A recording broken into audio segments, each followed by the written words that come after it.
हम सुनते थे कि कुत्ते बहुत वफादार होते हैं, उसी तरह से यह मजहब भी मुसल्लम ईमान कि पाकिस्तान में जितने कुत्ते हैं उससे ज़्यादा कुत्ते हम पाल रखे हैं। हमें कुत्ते पालने का शौक है और वो भी ऐसे कुत्ते पालते हैं जो हम ही को काटते हैं। वो हल्दीराम की भुजिया में मिक्स नहीं है तुम्हारा जितना बाप बदल रहा है। आलाई जान राफा गाजा पता नहीं रोज तुम्हारे बाप बदल जाते हैं यार। कितने बाप है तुम्हारी मम्मी ये कितना हलाला करवाती है ये तो बताओ। आज अब इजराइल अगर उनको ठोक रहा है ना तो मैं कहता हूं, मैं पवन केसर, मैं इजराइल के साथ हूं कि बहुत हो गया लुक्का छिपी, बहुत हो गया लुक्का छिपी, अब तो आगे आना ही होगा। और भाड़ में गया भाईचारा। अब भारत को हिंदू राष्ट्र बनाना ही होगा, अब भारत को हिंदू राष्ट्र बनाना ही होगा।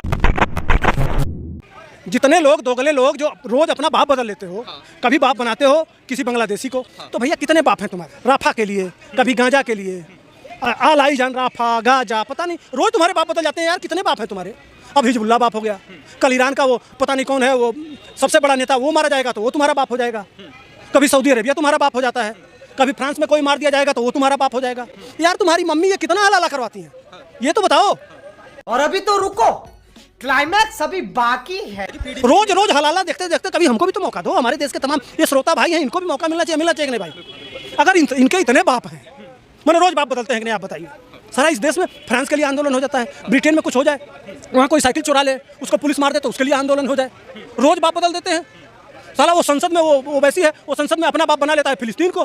पता नहीं उसकी माँ कब फिलिस्तीन गई थी, इनकी पता नहीं कब ये देश के कोने कोने में, ये लखनऊ में, कश्मीर में, कहाँ इनकी माँ तुम लोगों की माँ कब हिजबुल्लाह से मिलने गई थी। नसरुल्लाह और हिजबुल्लाह से मिलने कब गई थी यार बताओ तो। हम तो नहीं देखे थे। अगर वह तुम्हारा बाप नहीं है तो फिर यहाँ आंदोलन क्यों, तुम्हारा क्या रिश्ता है बताओ। हमला हुआ है ना, खाना खाते हो यहाँ, हकते यहाँ, सब कुछ करते हो यहाँ और बाप बना लेते हो हिजबुल्लाह को। यही नहीं, अभी और सुनिए, उसको यूनाइटेड नेशन आतंकवादी घोषित कर चुका है। आतंकवादियों को क्यों अपना बाप बनाते हैं। अरे ठीक है कुछ हलाला कराओ साला, हम भी देखेंगे, लेकिन कम से कम एक जगह टिके रहो। कभी तुम्हारा सुन्नी हलाला कर देता है, कभी शिया कर देता है, कभी ईरान कर देता है, इराक कर देता है, कभी हिजबुल्लाह कर देता है, कभी फिलिस्तीन कर देता है, कभी जॉर्डन कर देता है। कितने यार, कितना हलाला, कितने बाप साला। इतना तो वो हल्दीराम की भुजिया में मिक्स नहीं है तुम्हारा जितना बाप बदल रहे हो। अरे बाप रे, ये तो धोती खोल रहा है। भाई यहाँ तो वहीं चले जाओ ना, तो भेजो ना यार भाई, ये तो भाई के पास चले जाओ। हाँ ये तो हाँ जाके दिखाएं, ये सिर्फ कुत्ते हैं, भौंक सकते हैं। हाँ दिक्कत इस बात का है ना कि पाकिस्तान में जितने कुत्ते हैं उससे ज़्यादा कुत्ते हम पाल रखे हैं। हमें कुत्ते पालने का शौक है और वह भी ऐसे कुत्ते पालते हैं जो हम ही को काटते हैं। मैंने आज के डेट में पाकिस्तानी कुत्ते जो भौंकते रहते हैं ना, उनसे ज़्यादा कुत्ते हम अपने देश में। हमारा भी शौक महान है भाई हमारे भारत के बहुसंख्यकों का शौक भी महान है। गांधी बाबा नेहरू क्या शौक पालते थे कि साला पाकिस्तान से जितने ज़्यादा कुत्ते हमारे वहाँ पाल के दिखा दिए। और ऐसे कुत्ते पाले जो फिलिस्तीन, इजराइल और गांजा और रफा के लिए भौंकते हैं। वाह साला, हम सुनते थे कि कुत्ते बहुत वफादार होते हैं, उसी तरह से यह मजहब भी मुसल्लम ईमान जैसे कुत्ता भी बहुत वफादार होता है, मुसलमान भी बहुत वफादार होता है। लेकिन यह अपने जिसकी रोटी खाता है ना उसके लिए नहीं भौंकता, भौंकता है विदेशी के लिए। कभी इंडिया के लिए भी भौंक दिया करो भाई, इसलिए कि अभी बांग्लादेश में हुआ है। अभी उसके लिए बांग्लादेश में हुआ तो उस समय तो नहीं आंदोलन निकला था। कहाँ गया था उस समय तुम्हारा ये ज्ञान, भाईचारा कहाँ चला जाता है। बांग्लादेश में हिंदू प्रताड़ित होते हैं तब तुम्हारा ये ज्ञान कहाँ चला जाता है। ये कितने दोगले हो यार। ये बड़ी अच्छी बात कही आप।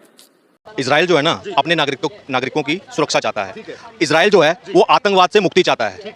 इजराइल जो है वो ये चाहता है कि अगर मेरा कोई नागरिक है, वो अगर डॉक्टर है, इंजीनियर है, कोई बड़ी कंपनी का सीईओ है, उसकी फैमिली वो सुरक्षित रहे।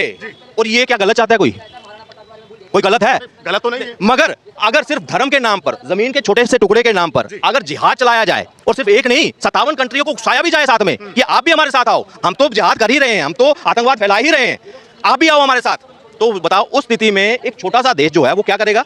आज जो भी इसका असर हो रहा है ना, ये 7 अक्टूबर डेट याद रखना है, 7 अक्टूबर हाँ। और एक आपको अपनी डेट भी याद होना चाहिए, जब कश्मीरियों का जनवरी का 1990 का वो दिन, वो भी याद रखना पड़ेगा आपको, जब नरसंहार यहाँ पे हुआ। आप आज जो हिंदुस्तानी है ना, अगर वो आज इजराइल का समर्थन कर रहा है ना, तो वो इजराइल में को अपने जैसा देखता है, क्योंकि जो हमने भुगता वही चीज जो है ना हमने दशकों भुगता, आज वो इजराइल भुगत रहा है। मगर हमारे बदनसीबी ये रही कि कमजोर सरकारें कांग्रेस से जो है वो रही, और सिर्फ थोड़ा सा पीरियड जो था वो इनका रहा अटल बिहारी वाजपेयी जी का, उसमें भी युद्ध जीता है हमने युद्ध। अगर वो कंटिन्यू सरकार रही होती, जैसे आज मजबूत सरकार है, आज आतंकवाद सफाया हो गया, तो हमें शायद कई ऐसे घरों को वो शायद बच जाते। मगर मैं कहता हूँ नालायकी हुई। लेकिन आज अब इजराइल अगर उनको ठोक रहा है ना, तो मैं कहता हूँ, मैं पवन केसर, मैं इजराइल के साथ हूँ। मैं भी कह रहा हूँ, क्योंकि बात लंबी हो जाएगी, संक्षेप में निपटा रहा हूँ। मैं पहले सनातन राष्ट्र की परिकल्पना करता था, लेकिन जब से बांग्लादेश में हवाल में हिंदुओं के साथ अत्याचार हुआ, तब से मैं भी छोड़ दिया।